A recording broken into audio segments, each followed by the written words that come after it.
নজর রাখবো এবার ধৃত তৃণমূল নেতাকে ঘিরে আদালতে বিক্ষোভ। হাওড়া আদালতের বাইরে তুমুল উত্তেজনার পরিস্থিতি তৈরি হয়। তোলাবাজি আর হুমকির অভিযোগে ধৃত শ্যাম সিং।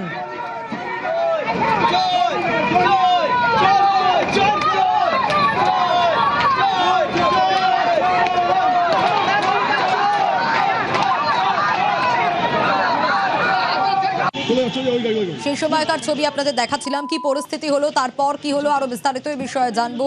দেবাশিস রয়েছে আমার সঙ্গে। দেবাশিস, দেখো, এই যে শ্যাম সিং, যার বিরুদ্ধে কিন্তু এর আগেও একাধিক অভিযোগ হয়েছে, শুধুমাত্র রাজনৈতিক অভিযোগ নয়, এর বিরুদ্ধে একাধিক তোলাবাজি, এমনকি খুনের চেষ্টা, একাধিক মামলা রয়েছে। এতদিন তাকে গ্রেপ্তার করতে পারতো না পুলিশ, অবশেষে তাকে গ্রেপ্তার করে হাওড়া সিটি পুলিশের গোয়েন্দা বিভাগ এবং হাওড়া আদালতে তুলে নিজেদের হেফাজতে নেয়।